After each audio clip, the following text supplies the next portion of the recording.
Welcome to Max recap Hindi. कहानी की शुरुआत में रात के वक्त हम एक चमकती हुई रोशनी को देखते हैं जो फार्म हाउस की तरफ तेजी से बढ़ती चली जा रही होती है। अगली सुबह फार्म हाउस का मालिक जब अपने खेत में आता है तो वो देखता है कि किसी ने उसके फसल को बर्बाद कर दिया। इसलिए वो अपने तीनों बेटों को बुलाता है और खेत दिखाता है और कहता है कि तुम्हें रात के वक्त अपने खेत की पहरेदारी करनी होगी, नहीं तो हमारा फसल पूरी तरह से बर्बाद हो जाएगा। और अब रात के वक्त तीनों को अपने खेत की पहरेदारी करनी है, लेकिन जॉन के भाई जॉन को निकम्मा समझते हैं, इसलिए वो इस काम को उसे ही करने को कहते हैं और वो वहां से चले जाते हैं।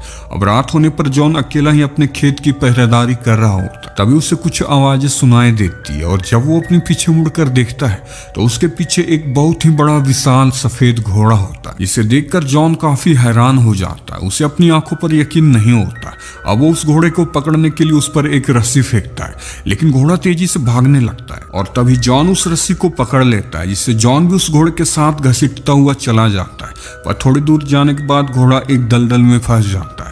यह देखकर जॉन उसकी तुरंत मदद करने के लिए लग जाता है। वो घोड़े की रस्सी को एक विंड मिल से बांधकर उस दलदल से बाहर निकाल देता है। तभी जॉन घोड़े के आंखों में आंसू देखता है। यह देखकर जॉन को घोड़े के ऊपर तरस आ जाती है। वह फैसला लेता है कि वो उस घोड़े को आजाद कर देगा, पर आजाद करने से पहले वो उससे प्रॉमिस ले लेता है कि आज के बाद से वो उसके खेत में नहीं आएगी। इसके बाद वो घोड़े को आजाद कर देता है। अगली सुबह जब जॉन की नींद खुलती है तो उसे अस्तबल में 2 घोड़े बंधे हुए मिलते हैं और वहीं पर उसे एक और घोड़ा मिलता है जो बहुत ही छोटा होता है। असल में वो छोटा घोड़ा उसी घोड़े का बेटा होता है। इसे रात के वक्त जॉन ने बचाया था और वो जॉन को बताता है कि मेरी मॉम तुमसे बहुत खुश है, इसलिए उन्होंने तुम्हारे लिए गिफ्ट भेजे।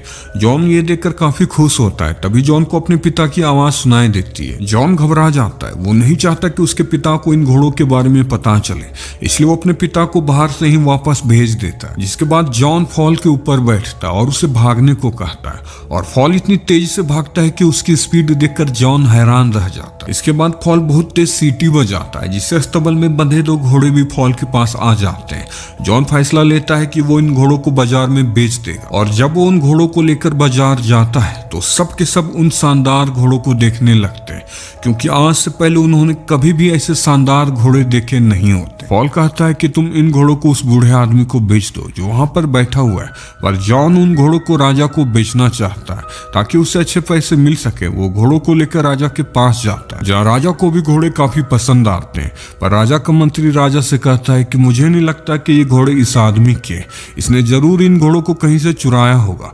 इसलिए वो जॉन से उसके घोड़ों को ले लेते हैं और उसे एक भी पैसे नहीं देते, जिससे जॉन काफी उदास हो जाता है और उसे उदास देखकर फॉल एक बार फिर सीटी बजाता है और उसकी सीटी की आवाज सुनते ही घोड़े भागते हुए फॉल के पास आ जाते हैं। लेकिन इन घोड़ों की वजह से राजा की बग्गी एक आटे की बोरी में जा गिरती है, जिससे राजा का चेहरा पूरा सफेद हो जाता है और राजा को जॉन पर काफी गुस्सा आता है, लेकिन वो अपने प्रजा के सामने उसे कुछ भी नहीं कहता और अब वो जॉन को उसके घोड़े की कीमत लगाने को कहता है। राजा का मंत्री राजा से कहता है कि आप इसे ऐसे जाने ना दे, इस आदमी ने आपकी बेइज्जती की है। आप एक काम कर इसे अपने कामों पर रख ले ताकि हम इसे अपनी बेइज्जती का बदला ले सके। जॉन उनकी बातों को मान जाता है और अब जॉन राजा के कामों को करने लगता है और धीरे धीरे उसके मेहनत परिश्रम देख उसे राज्य के लोग काफी पसंद करने लगते हैं।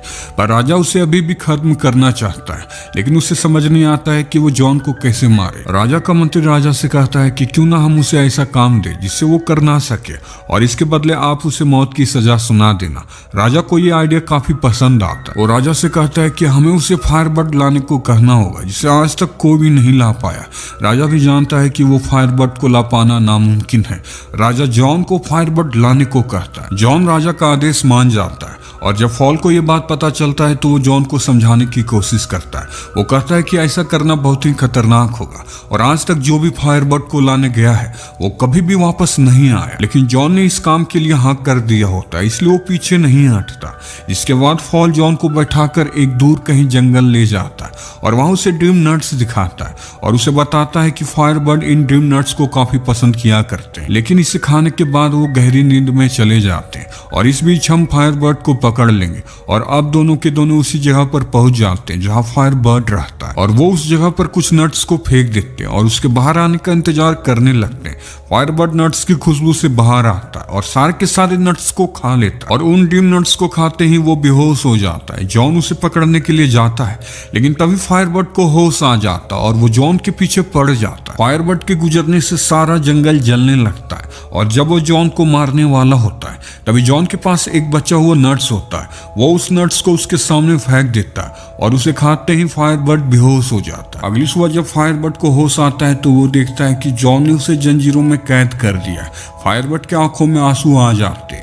या देखकर जॉन को उस पर दया आ जाती है, इसलिए वो उसे आजाद कर देता है और जाते हुए फायरबर्ड जॉन को अपना एक पंख दे देता है। जिसके बाद जॉन अपने राज्य जाता है और सभी को फायरबर्ड की पंख दिखाता है और कहता है कि मैंने फायरबर्ड को पकड़ा था, लेकिन उसकी बातों पर कोई भी यकीन नहीं करते क्योंकि फायरबर्ड का पंख जल नहीं रहा होता। इसलिए राजा उसे मौत की सजा सुनाता है और जब सैनिक जॉन को मारने ही वाले होते हैं तभी वहां पर फायरबर्ड आ जाता है, जिसे देखकर सभी हैरान हो जाते हैं और अब उन्हें यकीन हो जाता है कि जॉन जो कुछ भी कर रहा था वो सब सच था, जिसकी वजह से अब राजा को जॉन की सजा खत्म करनी पड़ती है क्योंकि उसके पास अब कोई भी वजह नहीं है।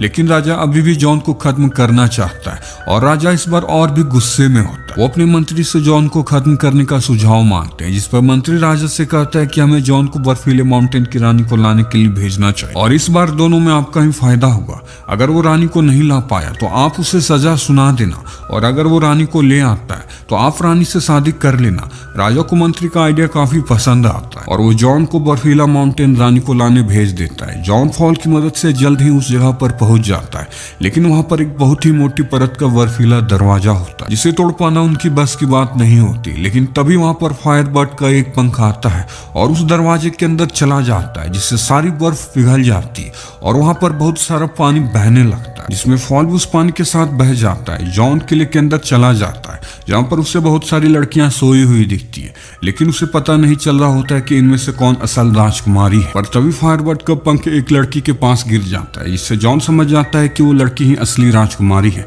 वो राजकुमारी से कहता है कि हमारे राजा आपसे शादी करना चाहते हैं, मगर राजकुमारी उससे कहती है कि अगर आपके राजा इतने बहादुर होते तो वो मुझे लेने के लिए खुद आते। और ये कहकर वो चट्टानों से कूद जाती है। जॉन भी अपनी जान की बिना परवाह किए रानी को बचाने कूद जाता है, लेकिन तभी उन्हें फॉल देख लेता है और इससे पहले कि वो जमीन से टकराते हैं फॉल उन्हें बचा लेता है। और अब रात के वक्त सभी एक जंगल में रुके होते हैं। तभी फॉल को लगता है कि जॉन कहीं ना कहीं राजकुमारी को पसंद करने लगा है।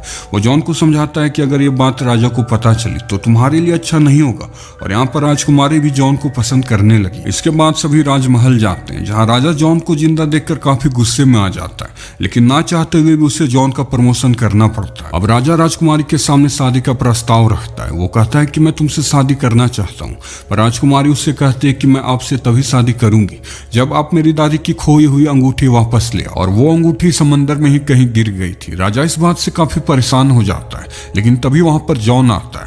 राजा जॉन को देखकर ये काम उसे ही दे देता है और अब जॉन को वो अंगूठी किसी भी तरह से लाना है, पर उसे पता नहीं होता कि वो अंगूठी कहाँ मिलेगी और ना ही ये फॉल को पता होता है। इसलिए फॉल अपनी मदर से इस बारे में हेल्प लेता है। वो बताती है कि वो अंगूठी एक वेल के पेट में है और वो वेल समंदर के बीच एक आइलैंड पे मिलेगी। जिसके बाद फॉल जॉन को बैठाकर उस जगह जाने लगता है, लेकिन जब वो जा रहे होते हैं तभी कुछ पंछी जॉन से टकरा जाते हैं, जिससे जॉन नीचे समंदर में जा गिरता है। और वहां वो पानी में बहुत मोटी जंजीरों को देखता है और उन जंजीरों में उसे एक बहुत ही बड़ी वेल बंधी हुई दिखती है। जॉन जब पानी से बाहर आता है तो फॉल उसे बताता है कि ये पूरा आइलैंड ही असल में वेल है और इसी आइलैंड के बारे में मदर ने मुझे बताया था। जॉन वेल से पूछता है कि तुम्हारे साथ ऐसा किसने किया। वेल बताता है कि मैंने गलती से कुछ शिप्स को निगल लिया था, इसलिए यहाँ के सेलर्स ने मुझे जंजीरों से बांध दिया, लेकिन अब मैं अपनी गलती को सुधारना चाहती हूँ। जॉन को एक आइडिया आता है। वो वेल के नाक के अंदर चले जाते और उसे छींक दिलाने की कोशिश करते और जैसे ही वेल छींकती है उसके जंजीरें टूट जाते और उसके मुंह में जितने भी फंसे हुए शिप होते